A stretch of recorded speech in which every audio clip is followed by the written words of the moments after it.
Vivimos tiempos complejos, tiempos en los que criticar y señalar errores del gobierno te convierte automáticamente en su adversario, en los que disentir parece ser un acto de rebeldía y no de responsabilidad. Tiempos en los que nuestra generación, la generación Z, la generación que debería estar llena de oportunidades, es también la más vulnerable a ser reclutada por el crimen organizado.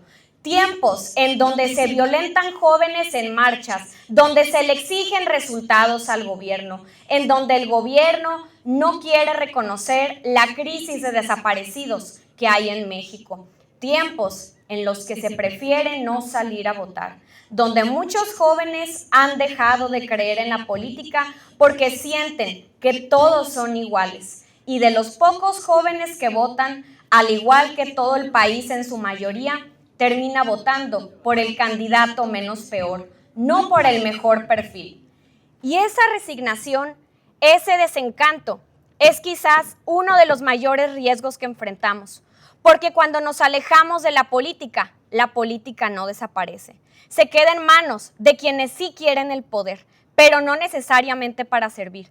Y todo esto nos demanda, nos exige salir a enfrentar esta realidad y convertirnos en los líderes que queremos, que tanto necesitamos. Y es justo aquí donde entra el libro, no como una lista de buenas intenciones, sino como un llamado directo y necesario a repensar el liderazgo.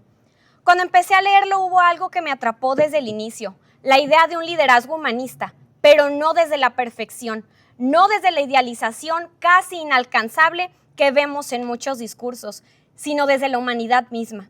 Líderes que no eran perfectos, pero que entendían algo fundamental, que el poder solo tiene sentido cuando pone al centro a la persona.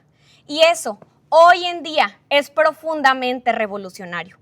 Porque en un contexto donde vemos liderazgos construidos desde el ego, desde el culto a la personalidad, desde la imposición, hablar de humanismo es hablar de dignidad, de empatía y de responsabilidad, pero también de carácter, de firmeza y de congruencia.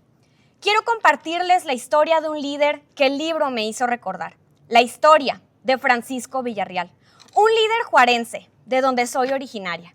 Para muchos, el mejor alcalde que ha tenido Ciudad Juárez a la fecha. Y no porque haya tenido el cargo más alto, sino porque entendió el verdadero significado del servicio público. Villarreal no luchaba por sillas, luchaba por causas. Enfrentó un sistema profundamente centralista, en el que los municipios, los que están más cerca de la gente, recibían apenas una fracción de los recursos. Y no se quedó callado. Fue al entonces Distrito Federal, agotó las vías institucionales, tocó la puerta y levantó la voz. Y cuando no fue escuchado, decidió actuar. Instaló casetas de cobro paralelas en los puentes internacionales para exigir que una parte de esos recursos regresara a Ciudad Juárez, una ciudad que cargaba con los costos de ser frontera sin recibir los beneficios. El resultado fue encarcelado. Se convirtió en el único alcalde en funciones preso por defender a su gente. Y cuando salió, no se rindió. Inició una huelga de hambre. Puso su propio cuerpo como herramienta de protesta porque entendía que el liderazgo no es comodidad, es sacrificio. Eso es el humanismo político. No es un discurso vacío y no es una etiqueta. Es una forma de ejercer el poder con valentía, con convicción y sobre todo con un profundo sentido de justicia.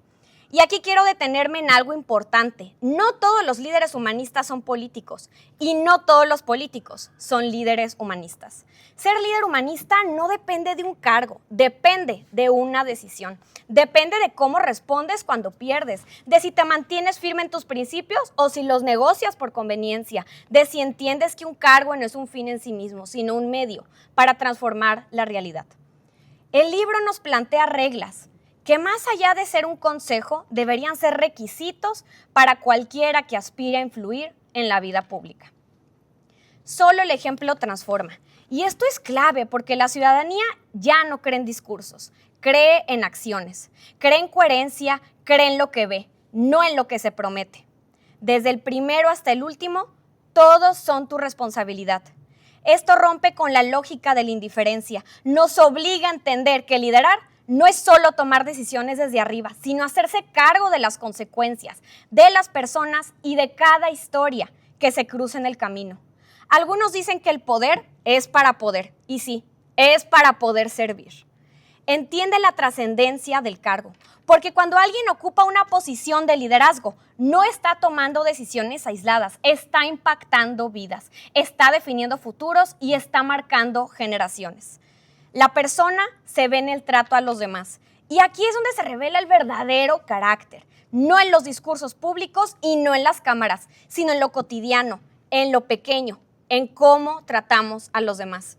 Y quizás una de las más difíciles, saber marcharse, porque también hay que saber soltar, entender que el poder no es eterno, que las causas están por encima del cargo y que la verdadera trascendencia no está en cuánto tiempo te quedas, sino en lo que haces mientras estás.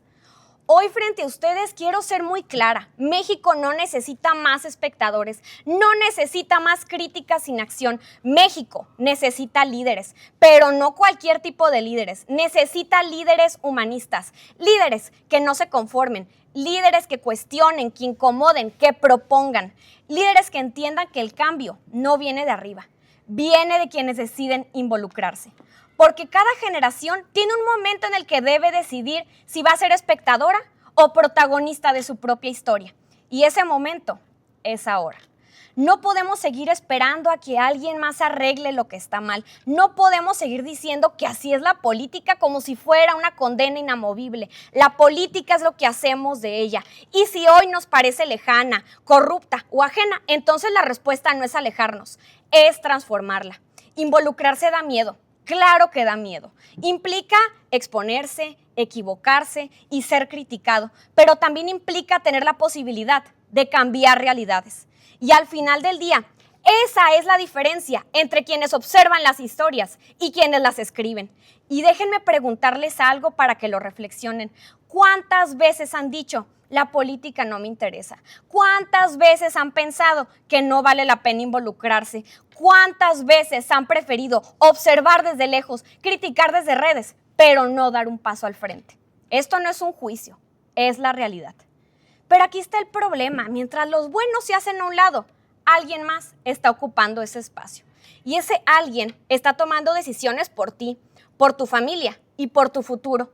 La indiferencia también decide, la apatía también construye, pero no el país que merecemos. Por eso el humanismo político no es una idea bonita, es una responsabilidad, porque no se trata de que todos sean políticos, se trata de que nadie sea indiferente. Se trata de que desde donde estemos, en nuestra carrera, comunidad, trabajo, decidamos liderar con principios. Porque el liderazgo no empieza con un cargo, empieza con una decisión. La decisión de no quedarse callado, de no voltear hacia otro lado y de no normalizar lo inaceptable. Quiero cerrar con una frase de un gran líder humanista, Carlos Castillo Peraza, que resume perfectamente este espíritu. No me fui en tiempos difíciles, ni tampoco llegué a la hora de las victorias fáciles. Hoy México nos necesita jóvenes que no se vayan en los tiempos difíciles, que no esperen a que todo esté resuelto para participar, que no lleguen solo cuando sea fácil ganar. Necesita jóvenes que se queden, que resistan y que construyan, porque el futuro no se hereda, se conquista y ese futuro nos pertenece. Muchas gracias.